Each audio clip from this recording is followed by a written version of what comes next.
Assalamualaikum warahmatullahi wabarakatuh. Halo peserta pelatihan pencegahan dan penanganan stunting. Kita berjumpa lagi masih dalam pokok bahasan kita tentang review modul pencegahan dan penanganan stunting. Kali ini kita akan membahas tentang permasalahan stunting. Apa itu stunting? Apa penyebabnya? Apa akibatnya? Dan bagaimana kita bisa mencegah dan menangani stunting? Nah, saya akan membahas stunting dari indikator yang disampaikan oleh Kementerian Kesehatan dan juga dari WHO, Badan Kesehatan Dunia.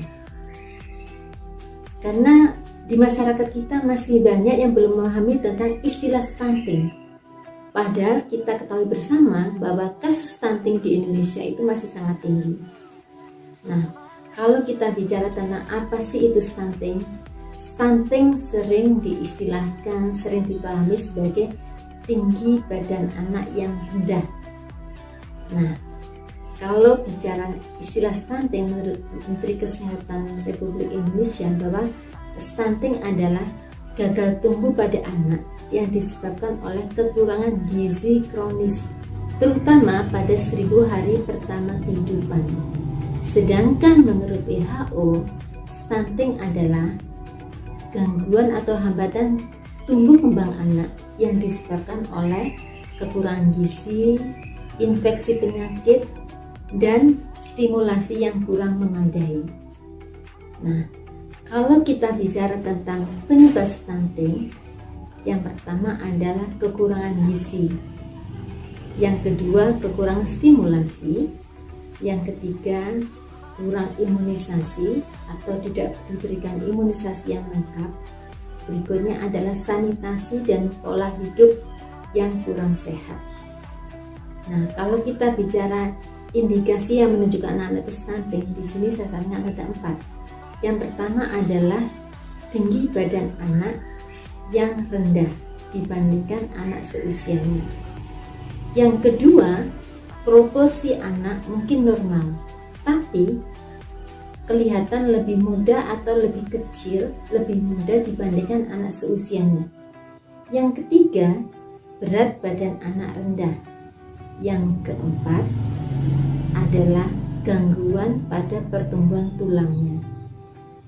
Nah, sekarang kita bicara tentang apa sih akibat stunting?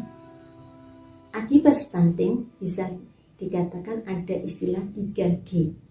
G yang pertama adalah gagal tumbuh, G yang kedua adalah gagal kembang, dan G yang ketiga adalah gangguan metabolisme.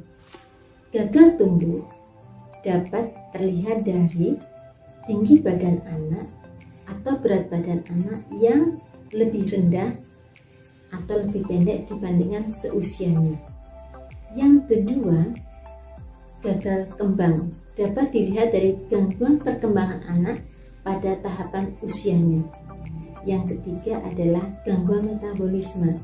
Di sini dapat terlihat anak yang sering sakit atau istilahnya kesakitan pada anak. Anak kelihatan pucat, sering diare, atau cacingan dan lain sebagainya. Nah, sekarang kita bicarakan bagaimana kita mencegah stunting. Stunting dapat dicegah yang pertama dengan memberikan gizi yang baik, yang sehat, gizi seimbang, mulai dalam kandungan, kemudian 1000 hari pertama dan sampai di usia gold, di usia emas. Yang kedua, diberikan stimulasi mulai dalam kandungan. Berikutnya diberikan IMD ketika kelahiran anak. Berikutnya diberikan ASI eksklusif, diberikan imunisasi yang lengkap.